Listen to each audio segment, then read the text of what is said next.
Good morning, 8th class. This is your chapter number 13, that is sound. ठीक है, sound के बारे में हम लोग पढ़ रहे थे. एक वीडियो हमारी फिनिश हो चुकी है. This is a second video. अब हम पढ़ेंगे कि साउंड कैसे प्रोपगेट की जाती है. अभी तक हमने पढ़ा था वाइब्रेशन क्या होता है, ठीक है, कैसे होता है, ठीक है. और अब हम पढ़ेंगे कि साउंड प्रोपगेट कैसे करती है. आप कह सकते हो कि साउंड ट्रैवल कैसे करती है.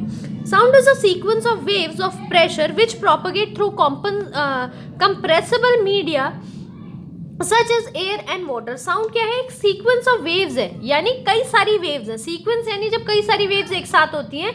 एक वेव है प्रेशर की जो प्रोपगेट करती है, जो चलती है या मूव करती है. कहाँ से? एक ऐसे मीडिया से जैसा एयर और वाटर हो, कंप्रेसिबल मीडिया, ठीक है, जिसमें वो इजीली ट्रैवल कर पाए. Whenever you make a call, जब भी आप कॉल करते हैं, you can hear the voice of your friend even though he or she is at great distance. आप तब भी उसकी आवाज़ सुन सकते हो, चाहे वो फॉरेन में हो, चाहे दुनिया के किसी भी कोने में हो, ठीक है. तो आराम से आप उसकी आवाज़ सुन सकते हैं. The mean through which you sound is transmit is called as the medium.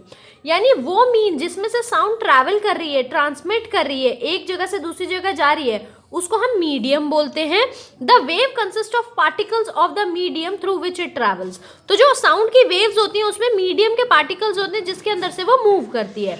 The sound is an energy. Sound एक तरीके की एनर्जी है that is transmit in form of sound wave. जो किस फॉर्म में मूव करती है, किस फॉर्म चलती है, ट्रांसमिट करती है, साउंड वेव्स के फॉर्म में, ठीक है. When the object vibrate, जब एक ऑब्जेक्ट वाइब्रेट करती है, the air surrounding it vibrates and the sound waves are carried. जब भी एक ऑब्जेक्ट वाइब्रेट करती है, जो उसकी एयर होती है आसपास बेटा वो भी वाइब्रेट करती है, और जो साउंड वेव्स होती है उन वाइब्रेशन के द्वारा ही एक जगह से दूसरी जगह ट्रैवल करती हैं. If there is no medium, suppose कि कोई मीडियम है ही नहीं जिसमें से साउंड ट्रैवल कर सकती है, the vibration in an object will not travel through it. तो जो वाइब्रेशन है वो भी ट्रैवल नहीं कर पाएगी. This is mechanism of the propagation of sound. तो यही मैकेनिज्म है प्रोपगेशन ऑफ साउंड का. यानी अगर मीडियम मिलेगा तो ही वो ट्रैवल करेगी, अदरवाइज वो ट्रैवल नहीं कर सकती. The human voice is produced by the vocal cord. जो ह्यूमन की वॉइस है, ह्यूमन की आवाज़ है, वो किसके द्वारा बेटा प्रोड्यूस की जाती है? Vocal cord. मैंने आपको पिछली बार भी बताया था कि गले के अंदर एक चीज़ होती है जो वाइब्रेट करती है, तब हमारी आवाज़ बाहर आती है, जिसको हम वोकल कॉर्ड बोलते हैं. When air is blown from the lungs, जब हमारे लंग्स में से एयर ब्लो होती है through larynx, the vocal cord vibrate, ठीक है. तो जब हमारी एयर लंग्स में से ब्लो होती है तो हमारे वोकल कॉर्ड वाइब्रेट करते हैं एक फ्रीक्वेंसी पे, जिसके कारण से साउंड जो है वो प्रोड्यूस होती है. When these sound waves pass through our mouth and tongue, और जब ये साउंड वेव्स हमारे मुंह और टंग से निकलते हैं, it pitch and quality are change, और उसकी पिच और क्वालिटी चेंज हो जाती है. पिच यानी पतली है, मोटी है, वो सब चीज़ें चेंज हो जाती है और उसकी क्वालिटी चेंज हो जाती है. द साउंड वेव्स आर, तो जो साउंड वेव्स हैं कन्वर्टेड इनटू अंडरस्टैंडेबल स्पीकिंग. और वो क्या साउंड वेव्स किस में चेंज हो जाती है? अंडरस्टैंडेबल स्पीकिंग, यानी जो बात हम समझ सकते हैं उस भाषा में कन्वर्ट हो जाती है. The audible range of the sound of human being extends from 20 hertz to 20,000 hertz. यानी ऑडिबल रेंज यानी साउंड या तो इससे ज़्यादा या इससे कम होगी तो ह्यूमन बीइंग को सुनाई नहीं देगी, ठीक है. तो हमें सिर्फ 20 हर्ट्ज या 20,000 हर्ट्ज तक ही आवाज़ सुनाई देती है इसके बीच में. Any sound outside this hearing range is undetected by human ear regardless of its aptitude. यानी वो किसी भी एप्टीट्यूड का हो, अगर इससे ज़्यादा या कम है, इस रेंज से आगे या पीछे है, तो ह्यूमन बीइंग को वो आवाज़ सुनाई नहीं देगी. Additionally, the speed of the sound wave is affected by the type of medium through which it travel. और साउंड की जो स्पीड है वो किसके द्वारा अफेक्ट की जाती है बेटा, कि वो किस मीडियम में ट्रैवल कर रहा है, ठीक है. उसकी स्पीड स्लो या ज़्यादा हो सकती है, किसके कारण? मीडियम के कारण, यानी किस में वो ट्रैवल कर रहा है. Recall that sound wave result from the vibration of a particles. क्या आप ये रिकॉल कर पा रहे हैं कि साउंड वेव क्या होती है? एक वाइब्रेशन, किसी भी पार्टिकल्स से निकली हुई वाइब्रेशन ही होती है एक तरीके की. Thus due to the proximity of the particles, some waves usually travel the faster in solids. और उसी मीडियम के कारण उसी आपकी प्रॉपर्टी के कारण क्या है कि कई बार साउंड वेव्स बहुत तेज चलती हैं अगर कोई मीडियम सॉलिड से पास हो रहा है. Likewise sound waves the slowest through the gases, और गैस के अंदर साउंड वेव सबसे स्लो होती हैं because gas particle are spread so far. क्या होता है कि गैस पार्टिकल ऐसे दूर दूर होते हैं तो ट्रैवल करने में टाइम तो लगेगा ना, इतनी दूर दूर है, कहाँ जाना है. मगर जो सॉलिड होते हैं वो बिल्कुल चिपके होते हैं तो बहुत ही इजीली जो साउंड है वो ट्रैवल कर सकती है. The state of the medium through which the sound travel is not the only factor that affect the sound speed. यानी सिर्फ स्टेट एक ऐसा मीडियम नहीं है जो साउंड की इफेक्ट को साउंड की स्पीड को इफेक्ट करे. यानी सिर्फ मीडियम ही ये नहीं बताएगा कि साउंड स्लो चले या तेज, कुछ और फैक्टर्स भी हैं. Speed of a sound wave can be affected by the density, कि साउंड की क्या डेंसिटी है, उसका टेम्परेचर क्या है, इलास्टिक मीडियम कितना इलास्टिक है, through which the sound travel. तो साउंड जिसमें से ट्रैवल कर रही है उसकी डेंसिटी कितनी है, यानी वो कितना मोटा कितना पतला है, उसका टेम्परेचर क्या है, उसकी इलास्टिसिटी यानी खिंचाव कितना है. Sound can not travel through vacuum. Vacuum यानी वैक्यूम कौन सी जगह होती है बेटा, जहां पर हवा भी नहीं होती, कोई मीडियम नहीं होता, हवा भी नहीं होती, यानी कुछ भी नहीं होता, बिल्कुल खाली, उसको बोलते हैं वैक्यूम.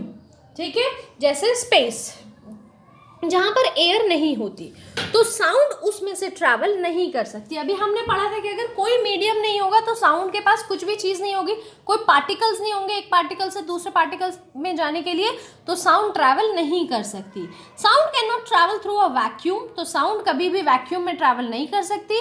एक वैक्यूम कैसा एरिया होता है जिसमें कोई भी एयर नहीं होती, जैसे कि space. So sound cannot travel through space because there is no matter for vibration of to work it. यानी कोई भी पार्टिकल्स नहीं होते, कोई भी मीडियम नहीं होता जो वाइब्रेट करें और साउंड को ट्रैवल करने में मदद करें, इसीलिए साउंड वैक्यूम में कभी भी ट्रैवल नहीं कर सकती. इसका ऑल्टरनेट क्या है, यानी इसको और कैसे समझ सकते हैं. Light can travel in vacuum but sound can not. Light जो है वो वैक्यूम में ट्रैवल कर सकती है मगर साउंड कभी भी नहीं कर सकती. क्यों? साउंड वेव्स जो होते हैं वो वाइब्रेटिंग वेव्स होते हैं, यानी वाइब्रेशन से आगे पीछे जाते हैं. That travel by physical contact of the molecule, यानी जो किससे ट्रैवल करते हैं कि अगर मॉलिक्यूल एक दूसरे से जुड़े हैं, यानी चाहे थोड़ी दूर भी हो मगर आसपास हो, तभी साउंड वेव ट्रैवल करती है एक मॉलिक्यूल से दूसरे molecule. Sound can travel in air, तो साउंड एयर में ट्रैवल कर सकती है, मेटल में ट्रैवल कर सकती है, जैसे स्टील, एल्यूमिनियम.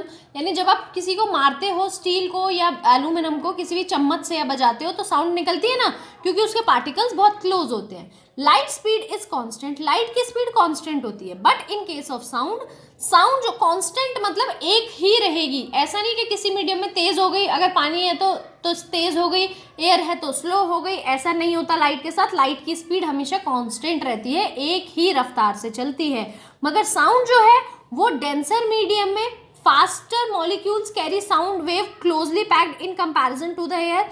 यानी जो अगर मीडियम है वो डेंस है तो स्पीड जो है वो फास्ट हो जाएगी. जैसे साउंड अगर स्टील में ट्रैवल कर रही है तो और एयर में ट्रैवल कर रही है तो स्टील से जल्दी पहुंच जाएगी, एयर से स्लो पहुंचेगी. Because in case of steel the molecule carry sound are closely packed in compare to the air. ठीक है, क्योंकि ये हम पहले पढ़ चुके हैं कि स्टील के पार्टिकल्स मॉलिक्यूल्स क्लोजली पैक्ड हैं तो ट्रैवल करने में ईजी होगा. ठीक है, और एयर के पार्टिकल्स अलग अलग हैं तो ट्रैवल करने में इजी नहीं होगा, तो वो अपने आप लेट हो जाएगी. जैसे आप ये समझ सकते हो कि जैसे आपको स्कूल पहुंचना है, अगर कोई 3-4 बसेस ले रहा है तो वो लेट पहुंचेगा, और अगर कोई एक ही बस से सीधा स्कूल पहुंच जा रहा है या फिर एक बस आपकी कई सारी जगह रुक रही है तो वो धीरे पहुंचेगा, और अगर एक बस सीधा जा रही है तो वो तेज पहुंचेगा. सेम ऐसे साउंड के साथ होता है. Speed of sound is about 343 metre per second, यानी एक सेकेंड में 343 मीटर जो है ये ट्रैवल करती है एयर के अंदर, और स्टील के अंदर 5960 मीटर्स. देखो कितना फर्क है. Vacuum has no particles and hence sound can not travel. मगर वैक्यूम जो है उसमें ना ही कोई पार्टिकल्स होते हैं तो ट्रैवल करने का कोई भी सवाल उठता ही नहीं है. ठीक है, अब यहाँ पर आते हैं कैरेक्टरिस्टिक्स ऑफ साउंड, यानी साउंड के क्या कैरेक्टरिस्टिक्स होते हैं, क्या प्रॉपर्टीज होती हैं. Since sound is a wave, क्योंकि साउंड एक वेव है, we can relate the property of sound to the properties of the wave. तो साउंड की प्रॉपर्टी वेव्स की प्रॉपर्टी से बहुत ज़्यादा हम रिलेट कर सकते हैं। The basis of the property of sound are as follow. तो इसकी जो बेसिक प्रॉपर्टीज है वो क्या है? वेव लेंथ, यानी एक वेव लेंथ होती है, वेव की लेंथ, देखो नाम से ही पता चल रहा है, यानी कितनी लंबी वेव है, वेव की length. The distance between two consecutive compression of two consecutive rarefaction, यानी दो पॉइंट्स के बीच में साउंड कितना ट्रैवल कर रहा है वो। फ्रीक्वेंसी, यानी कितनी बारी, फ्रीक्वेंसी मतलब कितनी बारी इसने अपना जो जब आवाज़ आती है, जैसे आप मंदिर में जो घंटी होती है, एक बार इधर जाती है, एक बार इधर जाती है, एक बार इधर जाती है, एक बार इधर, जो जितनी बार जाती है उसको बोलते हैं फ्रीक्वेंसी, यानी नंबर ऑफ टाइम के उसने अपना पाथ को कितनी बारी कवर किया। टाइम पीरियड, यानी कितना टाइम लग रहा है एक बारी में कवर करने में, यानी यहाँ गई फिर यहाँ आई, कितना टाइम लगा, फिर यहाँ गई फिर यहाँ आई, कितना टाइम लगा, तो टाइम पीरियड।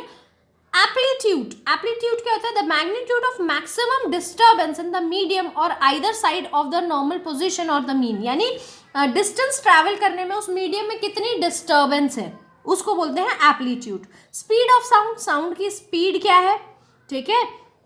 पिच, पिच क्या है साउंड की? बहुत पतली है, हाई पिच, बहुत भारी आवाज है तो low pitch. The frequency of the sound wave is what you hear understand as a pitch, यानी जो आपकी कानों तक आवाज पहुंचती है, जो आप सुनते हो, अगर आपके कानों में चुभ रही है तो बहुत पतली आवाज होती है, यानी हाई पिच वॉइस होती है, ठीक है। जितनी पिच हाई होगी उतनी ही साउंड जल्दी पहुंचेगी, और जितनी लो फ्रीक्वेंसी की साउंड होगी उतनी ही उसकी पिच भी लो होगी। जैसे एक चर्प, जैसे बर्ड है जो चर्पिंग करती है, जो चीची बोलती है, उसकी हाई पिच होती है, और लायन का जो रोर है उसका लो पिच होता है। जैसे मैंने आपको बताया, जो चुभने वाली आवाज़ है, जो तीखी आवाज़ होती है, उसकी हाई पिच होती है, और जो भारी आवाज़ होती है, मोटी आवाज़ होती है, उसकी लो पिच होती है। The human ears can detect a wide range of frequency. Human ears जो है, इंसान के कान बहुत सारी फ्रीक्वेंसीज को सुन सकते हैं। 20 से 2000 हर्ट्ज के बीच में सारी चीज़ें सुन सकते हैं। Any sound with the frequency, अब कोई भी साउंड जो 20 हर्ट्ज से बिलो है उसको बोलते हैं इंफ्रा साउंड, और कोई जो 20,000 हर्ट्ज से ऊपर है उसको बोलते हैं अल्ट्रा साउंड, ठीक है। अब आते हैं लाउडनेस, ठीक है। 7th है हमारा लाउडनेस, यानी कितनी जोर से आवाज हो रही है। The aptitude of a sound wave detect it's loudness और द वॉल्यूम। उसका एप्लीट्यूड यानी साउंड के वेव के या साउंड के मीडियम में कितनी डिस्टर्बेंस है ये बताता है हमें कि लाउडनेस कितनी है, वॉल्यूम या वॉल्यूम कितनी है, ठीक है। लाउडनेस या वॉल्यूम बोल दो ना, वॉल्यूम स्लो कर दो यानी उसकी लाउडनेस स्लो कर दो, तो कितनी है। A larger aptitude means louder sound, यानी जितनी ज़्यादा एप्लीट्यूड होगी उतनी ज़्यादा साउंड होगी, जितने कम एप्लीट्यूड होंगे उतने सॉफ्ट साउंड होगी। The vibration of the sound set the aptitude of the wave, यानी जो वाइब्रेशन है किसी भी सोर्स की वो एप्लीट्यूड डिसाइड करता है। If transmit energy into the medium through it's vibration, और ये किससे ट्रांसमिट होती है बेटा?